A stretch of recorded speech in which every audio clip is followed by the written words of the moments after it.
सर्वप्रथम इयत्ता 5वीच्या सर्व चिमुकल्या विद्यार्थ्यांना सप्रेम नमस्कार. सर्वांचं एस कदम सर या आपल्या युट्यूब चॅनलवर सहर्ष स्वागत आहे. तर विद्यार्थी मित्रांनो, संख्यावरील क्रिया हा जो आपला दुसरा घटक आहे, या दुसऱ्या घटकातील तिसरा उपघटक म्हणजे गुणाकार, या गुणाकारावर आधारित सराव संच 2.3 आपल्याला या व्हिडिओमध्ये सोडवायचा आहे. आपल्याला संख्यांचा गुणाकार कसा करायचा हे तर आपल्या सर्वांना माहिती आहेच, परंतु यामध्ये शाब्दिक उदाहरणं कसे सोडवायचे, त्याबरोबरच गुणाकाराची थोडीशी काठिण्य पातळी सुद्धा थोडी जास्त आहे याच्यामध्ये. तर अशा प्रकारचे गणित कसे सोडवायचे याचा आपण या व्हिडिओमध्ये अभ्यास करूया. तर यामधील पहिला प्रश्न आहे मुलांनो, 100 गुणिले 10 बरोबर आहे. रिक्त चौकोन आहे, चौकोनामध्ये फुली आहे, असं 3 वेळेस आहे. चौकटीत समान संख्या असल्यास फुल्लीच्या जागी जे स्टार दिले त्या स्टारच्या जागी योग्य पर्याय कोणता? मग या फुलीच्या जागी कोणता पर्याय योग्य आहे? 100 गुणिले 10 चा गुणाकार किती होतो? तर आपल्या सर्वांना माहितीच आहे. 100 गुणिले 10 म्हणजे 10 एक 10 आणि तुझ्या पुढे 2 शून्य म्हणजे किती होतात? 1000 होतात. म्हणजे कोणत्याही संख्येचा गुणाकार असा करताना जेव्हा दोन संख्येमध्ये शून्य असतात तेव्हा त्या अगोदर शून्यत्तर संख्यांचा गुणाकार करायचा, म्हणजे शून्यला सोडून संख्यांचा, म्हणजे 1 1 1 आणि त्याच्या पुढे शून्य किती आहेत? 2 शून्य आणि 1 शून्य, म्हणजे एकूण किती शून्य झाले? 3 शून्य पुढे लिहून टाकायचे. असंही करू शकता आपण.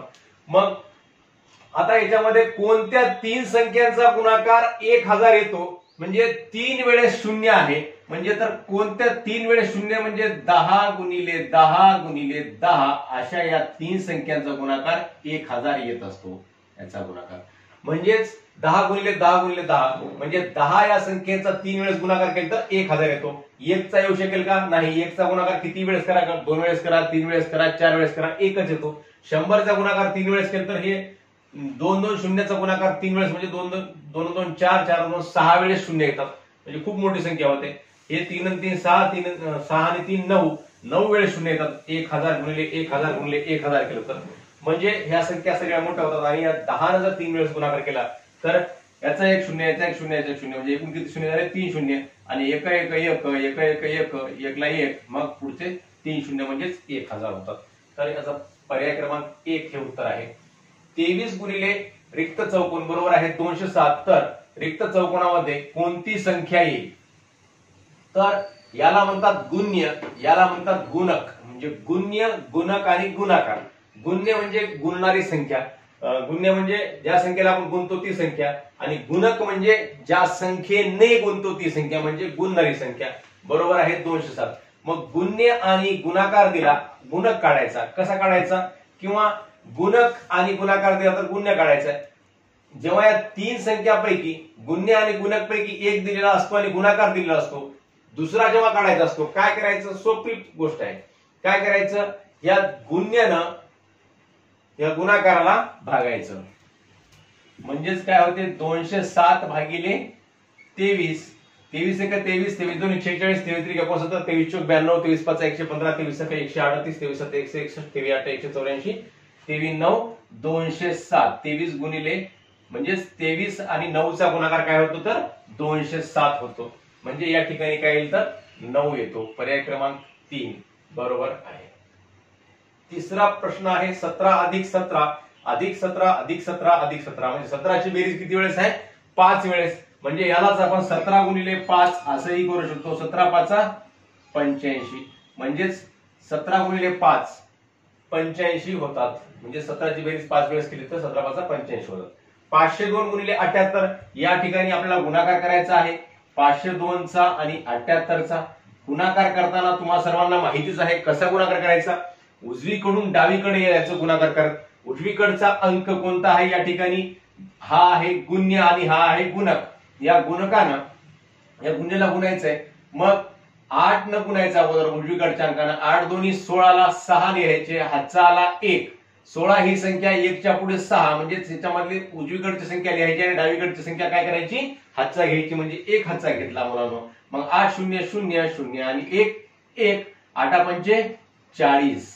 आता ही संख्या लिहिली 4016. याच्या पुढच्या पायरीला काय करायचं मित्रांनो लक्षात घ्या. या संख्येच्या नंतर दुसऱ्या संख्येने जेव्हा आपण गुणतो त्याच्यापूर्वी या एककच्या खाली एक अशी फुल्ली मारायची किंवा शून्य घ्यायचं. मग इथं फुल्ली मारली म्हणजे आपण 7 न जेव्हा गुणाकार करतो तेव्हा जो गुणाकार येतो तो इथं आपण या 6च्या खाली लिहिता येणार नाही आपल्याला, तर आपण कुठून लिहायचा, मग या दशक स्थानाच्या खालून लिहायला सुरुवात करायची. म्हणजे 7 दोन्ही 14, 14 मधले 4 लिहायचे, हातचा घ्यायचा परत किती 1, 7 0 0 0 1 1, 7 5 35. मग या दोघांची परत बेरीज 6 6 आणि फुल्ली जे आहे 6, 4 आणि 1 5, 1 ला 1, 4 आणि 5 9, 3 ला 3, 39,156. 39,156 म्हणजे पर्याय क्रमांक 1 बरोबर आहे.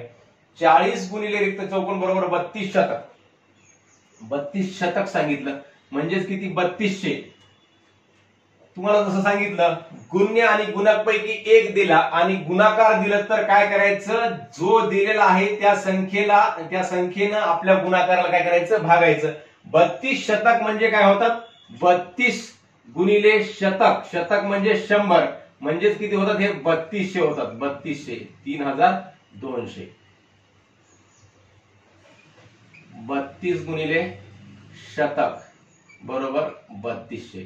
म्हणजे 32 दशक म्हणले की 32 ला किती न गुणायचं, 10 न. 32 एकक म्हणले की 1 न गुणायचं. 32 शतक म्हणले की 100 न गुणायचं. 32,000 म्हणलं असतं इथं तर आपण किती न गुणलं असतं, 1000 न, म्हणजे किती झालं असतं 32,000.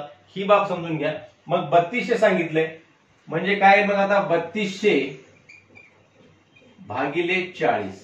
आता कोणत्याही संख्येचा असा भागाकार करताना काय करायचा असतो, खालीही शून्य असेल वरही शून्य असेल तर तो 0 0 आपण कट करून टाकून द्यायचा आणि या 4 न भागायचं. 4 1 4, 4 8 32 आणि 0 ला 0 बरोबर आहे 80. भागाकार किती होतो मग आता यांचा 80. म्हणजे 40 आणि 80चा गुणाकार 3200 येतो. भागाकाराचा 40 बरोबर चिन्हाच्या पलीकडे गेलं तर हे गुणाकारामध्ये जाते, असं तिरकस गुणाकार होत असते. मग 40 आणि 80चा गुणाकार 3200 होतो. मग उत्तर आपला आहे 80. 80 म्हणजे काय, 8 दशक किंवा 8 शतक. 8 शतकाची किंमत किती होते, 800 होते. 8 एककाची किंमत 8 होते. 8 ल म्हणजे 8 लक्ष. पर्याय क्रमांक 1 जो आहे 8 द म्हणजे 8 दशक. 8 दशक म्हणजे 8 गुणिले 10 किती होतात, हे 80 होतात. म्हणजे पर्याय क्रमांक आपला पहिला जो पर्याय आहे तो योग्य आहे, बरोबर आहे. पुढचा प्रश्न, अमरीश दर महिन्याला ₹2500 इतकी बचत करतो तर 10 वर्षांनी त्याची बचत किती रुपये होईल. अमरीश जो आहे तो दर महिन्याला 2500 तर 10 वर्षांचं विचारले, मग 2500 ला 10 न गुणल्याला उत्तर येईल का, नाही. तर महिन्याची बचत 2500 सांगितली म्हणजे आपल्याला काय करावं, ते अगोदर वर्षाची बचत काढायची. वर्षामध्ये किती महिने असतात, 12 महिने. म्हणजेच 2500 गुणिले 12 बरोबर आहे 25 0.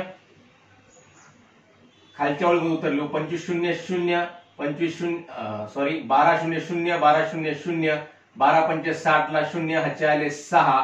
12 सख 12 दोन्ही 24, 24 आणि 6 किती होतात 30,000. 30,000 याची काय झाली, वार्षिक बचत झाली. म्हणजे एका वर्षाची बचत झाली. तर एका वर्षाची बचत 30,000 आहे.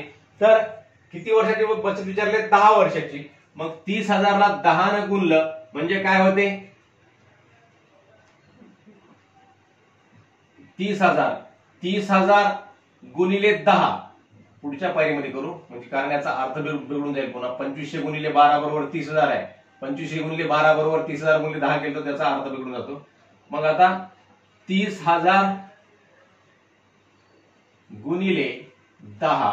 आता कोणत्याही संख्येच्या पुढं आपण जेवढे शून्य असतात तेवढे शून्य घ्यायचे. तुम्हाला आता सांगितलं या संख्येमध्ये शून्यत्तर संख्या कोणती, 3 आणि 1. 3 1 किती होतात 3. याच्यामध्ये किती शून्य आहेत, 4 शून्य. आणि याच्यामध्ये किती शून्य आहे, 1 शून्य. म्हणजे एकूण किती शून्य झाले, 5 शून्य.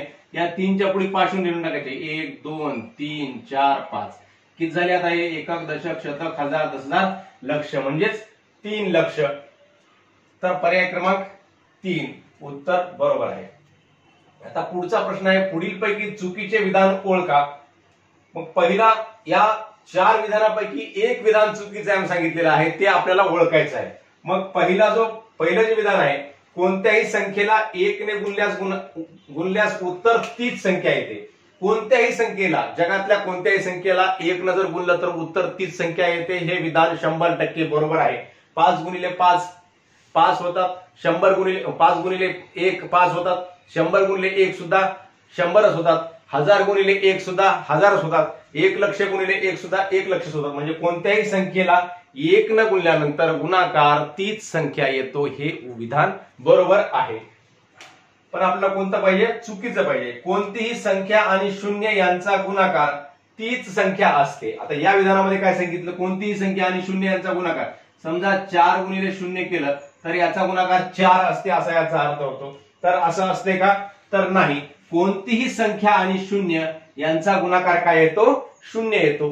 कोणत्याही संख्येला, जगातल्या कोणत्याही संख्येला शून्य न गुणल्यानंतर गुणाकार काय येत असतो? शून्य असतो. शून्य हा कोणत्याही संख्येला गुणाकारामध्ये काय करून टाकतो? शून्य करून टाकतो. त्याची किंमत शून्य करून टाकतो. 4च्या ऐवजी आपण 400 जरी घेतलं किंवा 4000 जरी घेतलं, म्हणजे कोणतीही संख्या जरी घेतली आणि शून्याने गुणले की गुणाकार काय येते? शून्य येते. पण इथं काय दिले? कोणतीही संख्या आणि शून्य यांचा गुणाकार तीच संख्या असते. म्हणजे 4000 गुणिले शून्य 4000 असते का? नाही, तर शून्य असते. म्हणजेच हे विधान काय आहे? चुकीचं आहे. तर अशा प्रकारे आपण हे 7 प्रश्न बघितले. लागलीच पुढचे प्रश्न बघूया. तर सराव संच 2.3 मधील पुढचा प्रश्न, प्रश्न 8वा. गव्हाच्या एका पोत्याची किंमत रुपये 2840 आहे. तर अशा 35 पोत्यांची किंमत किती? एका पोत्याची किंमत सांगितली 2840, तर अशा 35 पोत्यांची किंमत काढायची मुलांनो. तर काय करायचं? या दोन्हीचा गुणाकार करायचा. म्हणजे 2840 गुणिले 35 हा गुणाकार केला की आपल्याला उत्तर येते 2840 गुणिले 35. तर गुणाकार करताना काय करायचं? एकक स्थानांना अगोदर वर्गवून घ्यायचा. 5 0 0, 5 चोक 20 ला 0, हातचे आले 2, हातचे किती आले? 2 आले. 5 8 40 आणि 2 42 ला 2, हातचे आले 4, हातचे आले 4, 5 2 10, 10 आणि 4 14. मग एककच्या खाली फुल्ली मारायची आणि मग पुन्हा दुसऱ्या संख्येनं गुणून घ्यायचं. 3 0 0, 3 चोक 12 ला 2, हातचा आला 1, 3 8 24 आणि 1 25 ला 5, हातचे आले 2 आणि 3 2 6 आणि 2 8. आणि इथं बेरजेचं चिन्ह द्यायचं. 0 आणि इथं जे फुली मारली त्याची बेरीज होते 0, 0 आणि 0ची बेरीज 0, 2 आणि 2 4, 4 आणि 5 9, 8 आणि 1 9, 99,400. म्हणजे पर्याय क्रमांक 4 हे उत्तर बरोबर आहे. पुढचा प्रश्न आहे 280 गुणिले 15 हा गुणाकार खालीलपैकी कोणत्या गुणाकार एवढा आहे? तर 280 गुणिले 15 याचा अगोदर गुणाकार करून घ्यायचा आणि हा गुणाकार किती येतो? 15 0 0, 15 8 120 ला 0, हातचे आले 12, 15 2 30, 30 आणि 12 42 म्हणजे 4200. 4200 हा याचा काय झाला? गुणाकार झाला. तर 4200 हा गुणाकार या संख्यांपैकी कोणत्या संख्यांचा आहे असं विचारलेलं आहे. तर 42 म्हणजे किती होतात? ते 42 आणि 42च्या पुढे 0 म्हणजे किती होतात? हे 420 होतात. आता हे 42च्या पुढे 0 म्हणजे हे सुद्धा किती होतात? 420 होतात. हे सुद्धा हे किती होतात? 12 0 0 आणि 12 5 60 ला 0 ला 0, हातचे आले 6, 12 2 12 36 आणि 6 42, 4200. याचा गुणाकार किती होतो? 12 0 0, 12 5 60 ला 0, हातचे आले 6, 12 2 12 36 आणि 6 42, 4200. 21 0 0 आणि 21 2 42. याचा गुणाकार सुद्धा किती आला? 420 आला. तर या सर्व गुणाकारापैकी 350 गुणिले 12 यांचा गुणाकार किती आला? 4200 आला. म्हणून या दोन संख्यांचा गुणाकार हा या दोन संख्यांच्या गुणाकारा एवढा आहे असं आपल्याला म्हणता येईल. म्हणजे पर्याय क्रमांक 3 हे याचं उत्तर आहे. पुढचा प्रश्न आहे 14 गुणिले 27 बरोबर 378. तर 280 गुणिले 27. मुलांनो काय सांगितलंय? 14 गुणिले 27 बरोबर 378 आणि 280 गुणिले 27. 27 27 सारखं आहे आणि 14ची किती पट झालेली आहे? 20 पट झालेली आहे. म्हणजेच या संख्येला सुद्धा किती पटीने गुणावं लागेल? 20 पटीने गुणावं लागेल. म्हणजे याला कितीने गुणावं लागेल? 20 ने गुणावं लागेल. किंवा सरळ सरळ याचा गुणाकार करून घ्या. आपल्याला तेवढं कळणार नसेल तर गुणाकार सुद्धा करून घेऊ शकता. तुम्हाला तसं डायरेक्ट समजणं अवघड जाईल. म्हणजे कसं बघा, इथं 27 दोन्ही संख्येमध्ये सारखा आहे, पण या 14ची ही 280 ही किती पट आहे? 20 पट आहे. म्हणजेच या संख्येला, या उत्तराला 20 पटीने जर गुणलं, 20 न जर गुणलं तर आपलं उत्तर येत असते सरळ. किंवा मग तेवढं जर कळणार गेलं तर या दोन संख्यांचा गुणाकार करून सुद्धा आपण याचं उत्तर लिहू शकतो. काय गुणाकार आहे त्या दोन संख्यांचा? 27 0 0, 27 चा पाडा म्हणायचा 8 वेळेस. 27 1 27 57 54, 27 3 81, 27 4 108, 27 5 135, 27 1 162, 27 7 189, 27 8 216. 216 ला 6 हातचे आले 21. 27 1 27, 27 54, 54 आणि 21 64, 74 आणि 1 75 म्हणजे 7560. तर पर्याय क्रमांक 3 हे उत्तर बरोबर आहे. पुढचा प्रश्न, 50 रुपयाच्या बंडल मध्ये असणाऱ्या काही नोटांची एकूण किंमत खालीलपैकी काय असू शकते? 50 रुपयाच्या नोटा आहेत. 50 रुपयाच्या नोटा कोणत्या पट्टीमध्ये येतात? 50 गुणिले 1 केलं तर 50, 50 गुणिले 2 केलं तर 100, 50 गुणिले 3 केलं तर 150, 50 गुणिले 4 केलं तर 200. म्हणजे यांची पट जर बघितली आपण तर कोणती पट येते? म्हणजे शेवटी 0 किंवा 5, 0 किंवा दशक स्थानी म्हणजे 2 शून्य, एकक आणि दशक स्थान मिळून 2 शून्य किंवा 50, 2 शून्य किंवा 50 ह्याच संख्या येतील एकक आणि दशक स्थान मिळून. मग अशा प्रकारचं कुठं सांगितलेलं आहे पर्याय? शेवटचे दोन, तिसऱ्या पर्यायामध्ये म्हणजे 6050. म्हणजे ह्याची जी आपण पट बघितली 50 तरी आहे किंवा डबल शून्य तरी आहे, 50 तरी आहे, 2 वेळ शून्य तरी आहे. असं किती वेळ जरी आपण बघितलं, 50 10 पर्यंत जरी गुणाकार करून बघितला, 50 5 250 होतात, 50 7 300 होतात, 50 7 350 होतात. म्हणजे एकक स्थान आणि दशक स्थान मिळून या संख्येमध्ये काय आले?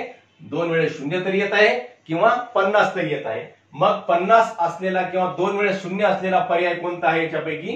तर पर्याय 3 मध्ये काय आहे? 50 ही संख्या आहे एकक आणि दशक स्थानी मिळून. मग पर्याय क्रमांक 3 हे याचं उत्तर आहे. पुढचा प्रश्न आहे प्रश्न 12वा. कोणत्याही दोन संख्यांच्या एकक स्थानी समान अंक असल्यास उत्तराच्या एकक स्थानी खालीलपैकी कोणता अंक असू शकेल? आता एकक स्थानी, दोन संख्यांच्या एकक स्थानी समान अंक असल्यास उत्तराच्या एकक स्थानी खालीलपैकी कोणता अंक असू शकेल? समजा दोन संख्या आहेत, 53 गुणिले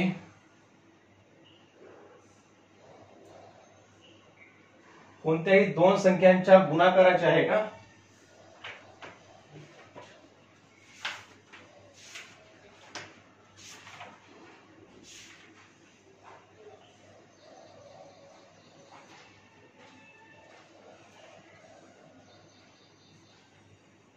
त्रेपन्न गुणिले 53 कोणत्याही दोन संख्यांच्या एकक स्थानी समान अंक असल्यास उत्तराच्या एकक स्थानी खालीलपैकी कोणता अंक असू शकेल? समजा इथं एक अंक आहे तर 1 गुणिले 1 1 होते, 2 असेल तर 1 आहे तर काय होते? 1 गुणिले 1 1 होते, आणि 2 असेल तर 2 गुणिले 2 काय होतात? 4 होतात. 3 असेल तर 3 गुणिले 3 म्हणजे 1 4. 3 असेल तर 3 गुणिले 3 9 होतात. 4 असेल तर 4 गुणिले 4 16 होतात. 5 असेल तर 5 गुणिले 5 25 होतात म्हणजे एकक स्थानी 5. 6 असेल तर 6 गुणिले 6 36 होतात म्हणजे 6 वर आलेलेच आहे. 7 असेल तर 7 गुणिले 7 49 होतात म्हणजे 9 आलेलेच आहे. 8 असेल तर 8 गुणिले 8 म्हणजेच किती होतात? 64 होतात म्हणजे 4 आलेले आहे. आणि 9 असेल तर 9 9 81 होतात म्हणजेच 1. 1 4 9 6 आणि 5 यापैकी अंक असतात. 1 4 9 6 आणि 5 यापैकी या ठिकाणी कोणता पर्याय दिलाय? तर 6 हा पर्याय दिलाय. म्हणजे याचं उत्तर आहे 6. म्हणजे कोणत्याही दोन संख्यांच्या एकक स्थानी समान अंक असल्यास आणि यांचा गुणाकार असल्यास असा प्रश्न पाहिजे होता, परंतु इथं दिले नाही, पुस्तकामध्ये सुद्धा दिले नाही तसं. परंतु एखाद्या वेळेस असं म्हणजे देताना प्रश्नामध्ये काही अडचणी असू शकतात, परंतु ते आपण समजून घ्यायच्या. मग कोणत्याही दोन संख्यांच्या एकक स्थानी समान अंक असल्यास उत्तराच्या एकक स्थानी म्हणजे दोन संख्यांच्या एकक स्थानी समान अंक आहे आणि यांचा गुणाकार आहे, अशा वेळेस काय करायचं? मग उत्तराच्या एकक स्थानी कोणती संख्या असेल? मग कोणत्या कोणत्या संख्या असू शकतात? 1 4 9 6 5 यापैकी संख्या येऊ शकतात. 2 3 7 आणि 8 या संख्या येत नाहीत, म्हणजे समान अंक आहेत दोन्ही संख्यांच्या गुणाकारामध्ये, गुण्यमध्ये आणि गुणकमध्ये दोन्हीमध्ये समान अंक जेव्हा असतो तेव्हा त्याच्यामध्ये त्या उत्तरामध्ये पहिल्यांदा काय येईल? तर एकक स्थानी 1 4 5 6 आणि 9 यापैकी कोणताही अंक येऊ शकेल. म्हणजे या 5 अंकापैकी या ठिकाणी 6 हा पर्याय दिला म्हणून याचं उत्तर 6 आहे. पुढचा प्रश्न आहे, नाट्य स्पर्धेतील विजयी स्पर्धकांना प्रत्येकी 4050 रुपयाचे बक्षीस मिळाले तर अशा 38 विद्यार्थ्यांना एकूण किती रकमेची बक्षिसे मिळतील? सोपा प्रश्न, सरळ प्रश्न. काय आहे दोन्हीचा गुणाकार? 4050 गुणिले 38. 8 0 0 8 45 ला 0 हातचे आले 4 8 0 0 0 4 4 8 चौक 32. एककच्या खाली चिन्ह द्यायचं कोणतंही. 3 0 0 3 5 15 ला 5 हातचा आला 1 3 0 0 0 1 1 3 चौक 12. मग इथे यांची बेरीज 0 ला 0 0 ला 0 5 आणि 4 9 2 आणि 1 3 3 आणि 2 5 1 ला 1 एकक दशक शतक हजार 10,000 लक्ष म्हणजे 1,53,900. तर पर्याय क्रमांक 2 हे उत्तर आहे. एका संख्येला 8 ने गुणण्याऐवजी 5 ने गुणले तेव्हा गुणाकार 60 ने कमी झाला तर ती संख्या कोणती? असा प्रश्न जेव्हा असतो मुलांनो तेव्हा तो कसा सोडवायचा? काय करायचं? 8 ने गुणण्याऐवजी 5 ने गुणले म्हणजे गुणकातील फरक काढायचा अगोदर.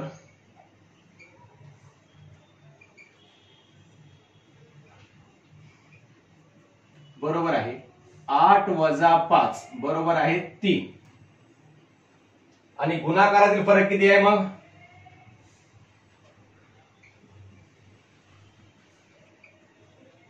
गुणाकारातील फरक बरोबर आहे 7. मग ती संख्या बरोबर आहे. गुणकामधला जो फरक आलेला आहे त्या फरकानं या गुणाकारातल्या फरकाला भागायचं म्हणजे 60 भागिले 3 बरोबर आहे 20. 3 1 3 3 2 6 0 ला 0 चा भाग जाते म्हणजे उत्तर काय येते? 20 येते. ही गोष्ट लक्षामध्ये ठेवायची. ज्या संख्यामधला गुणक जे आहेत ह्या दोन संख्या गुणक आहेत. एका संख्येला म्हणजे कोणत्या एखाद्या विशिष्ट संख्येला गुणक आहेत कशानं? 8 न गुणलं आणि अगोदर समजा 8 न गुणलं, समजा 10 ला गुणलं 10 8 80 आणि नंतर 10 लाच 20 ला गुणला 8 न तर 20 8 160 होतात आणि 20 ला जर 5 न गुणलं तर किती आलंय? 20 5 100 म्हणजे यांच्यातला फरक किती झाला? मग 160 वजा 100 केलं तर 60 राहतात. म्हणजेच हे उत्तर आपलं 20 जे आहे ते बरोबर आहे. काय काढायचं असते? जे गुणक आहेत 8 आणि 5 हे दोन गुणक आहेत. मग या गुणकामधला फरक अगोदर काढायचा. 8 वजा 5 किती आला? 3 आला. आणि जो गुणाकार आहे त्या गुणाकारामधला फरक किती सांगितला? गुणाकार 60 ने कमी झाला म्हणजे गुणकातला फरक किती आला? 60 आला. मग ह्या फरकाला गुणाकारातल्या फरकाला गुणकातल्या फरकाला काय करायचं? भागायचं म्हणजे 60 भागिले 3 केलं तर उत्तर आलं 20. पुढचा प्रश्न आहे, एका फळ विक्रेत्याने 410 रुपये डझन याप्रमाणे 3 डझन आंबे विकत घेतले आणि प्रत्येक आंबा 70 रुपये या दराने विकला तर त्याला आंबे विकून एकूण किती रुपये जास्त मिळाले? तर हे आपल्याला समजलं असेल तर पहिले तुम्ही उतरून घ्या. आपलं पहिल्या प्रश्नाचं उत्तर आपण या ठिकाणी म्हणजे 8व्या प्रश्नाचं उत्तर आपण इथं कट करूया.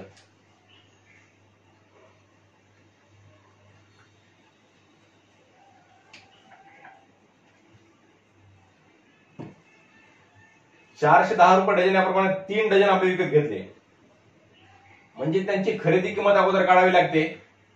1 डझन म्हणजे 12, 3 डझन म्हणजे किती झाले? 12 1 12 12 2 24 12 3 36 म्हणजे 410 रुपयाला 1 डझन आंबे विकत घेतले तर 3 डझनचे म्हणजे किती? 410 गुणिले 3 म्हणजे 3 डझन म्हणजे 36 आंब्यांची किंमत किती व्हायली?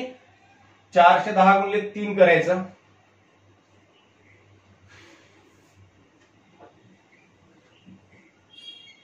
बरोबर आहे 3 0 0 3 1 3 आणि 3 चौक 12 1230 रुपये काय होत आहे त्यांची खरेदी किंमत.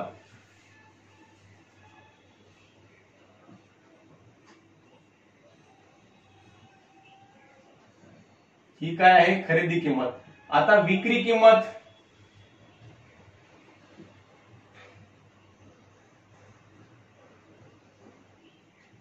आता विक्री किंमत किती होत आहे मग. प्रत्येक आंबा 70 रुपये या दराने विकला. प्रत्येक आंबा विकला. एका आंब्याची विक्री किंमत 70 रुपये सांगितली आणि 3 डझन आंबे आहेत. 3 डझन म्हणजे किती तुम्हाला आता सांगितले. 1 डझन म्हणजे 12, 3 डझन म्हणजे 12 दूनी 24, 12 36. मग विक्री किंमत किती होत आहे 70 गुणिले 36 आंबे बरोबर आहे 70 आणि 36 चा या ठिकाणी गुणाकार करूयात. आडवा गुणाकार अवघड जाईल म्हणून आपण उभा गुणाकार करून घेऊ. 6 0 0 6 7 42. इथं खाली चिन्ह दिलं. 3 0 0 3 7 21. बेरीज केली 0 2 आणि 0 2 4 आणि 1 5 2 ला 2 2520. 2520 रुपये काय होत आहे विक्री किंमत होत आहे. तर त्याला आंबे विकून एकूण किती रुपये जास्त मिळाले. 2520 रुपये मिळाले आणि खरेदी कितीला केले होते 1230 ला खरेदी केले होते. मग 2520 मधून 1230 काय करायचे वजा करायचे. 1230 शून्य मधून शून्य गेले 0, 12तून 3 गेले 9 आणि इथे किती राहिले 1 आपण हातचा इकडे नेला होता. या 2 मधून 3 जात नाहीत म्हणून हातचा इकडे नेल्यानं 12 झाले. इथं राहिले 4, 4 मधून 2 गेले 2. इथं राहिले किती 2 राहिले. 2 मधून 1 गेला 1 म्हणजेच 1290 रुपये त्याला जास्त मिळाले. म्हणजेच पर्याय क्रमांक 3 हे याचं उत्तर आहे. तर अशा प्रकारे मुलांनो आपण सराव संच 2.3 जो गुणाकारावर आधारित होता तो आपण या ठिकाणी सोडवलेला आहे. आपण सर्वांनी याचा अभ्यास करावा. व्यवस्थित सर्व गणित समजून घ्यावेत. समजले नसतील तर व्हिडिओ डबल बघावा व हे सर्व गणित समजून घेऊन शिकून घ्यावेत व आपल्याला इथून पुढचे सुद्धा गणित याच्यासारखे आपल्याला गुणाकाराचे कोणतेही गणित करता यावेत हा यामागचा उद्देश आहे. तरी सर्वांनी हा व्हिडिओ आवडल्यास लाईक व कमेंट करावे. धन्यवाद.